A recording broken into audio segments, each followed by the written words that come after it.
అనకాపల్లి జిల్లా బుచ్చయ్యపేట మండలం వడ్డాదిలో హర్ ఘర్ తిరంగా కార్యక్రమంలో భాగంగా 200 మీటర్ల జాతీయ జెండాతో భారీ ర్యాలీ నిర్వహించారు. ప్రభుత్వ జూనియర్ కళాశాల నుంచి వడ్డాది కూడలి వరకు ర్యాలీ కొనసాగింది.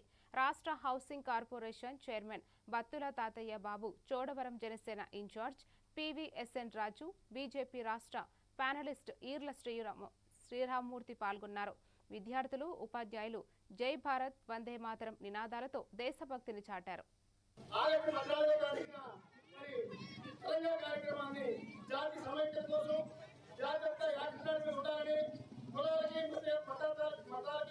పార్టీలకి గ్రూపులకి అతీతంగా యావత్ భారతదేశం అంతా కూడా ఒకే తాటి మీద ఉండాలని, ఐకమత్యంగా ఉండాలని, ప్రపంచానికి ధీటుగా ఉండాలని, భారతదేశం యొక్క ఐకమత్యాన్ని చాటి చెప్పడం కోసం ఈ తెలంగాణ కార్యక్రమాన్ని, జెండా పండుగ కార్యక్రమాన్ని దేశవ్యాప్తంగా అద్భుతంగా నిర్వహించిన కూటమి నాయకులకు మనస్ఫూర్తిగా శుభాకాంక్షలు తెలియజేస్తూ మన ఒకటే మాట, దేశం ముఖ్యం.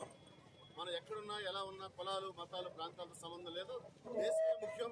దేశమే ముందుండాలి. దేశం తర్వాత మనందరం, ఎందుకంటే కొన్ని లక్షల మంది ప్రాణాలు అర్పిస్తే స్వాతంత్ర సంగ్రామంలో ఈ రోజు మనం స్వేచ్ఛగా బతుకుతున్నాం. ఈవేళ సమాజంలో కానీ, ప్రపంచంలో కానీ ఎక్కడైనా కూడా భారతదేశం 30 పతాక రెక్కలవుతుందంటే ఎంతో మంది ఆ రోజు స్వాతంత్ర సమర యోధులు పూర్తి స్థాయిలో వాళ్ళ ప్రాణత్యాగం ఉండి వాళ్ళ జీవితాలు త్యాగం చేశారు. ఆ స్ఫూర్తిని అందిపుచ్చుకుని నాయకులతో సహా, ప్రజలతో సహా, భావి భారత పౌర విద్యార్థులతో సహా దేశాల ముందు తీసుకెళ్దామని ప్రతిజ్ఞ చేసే సమయం. ఈ సమయంలో వడ్డాది గ్రామంలో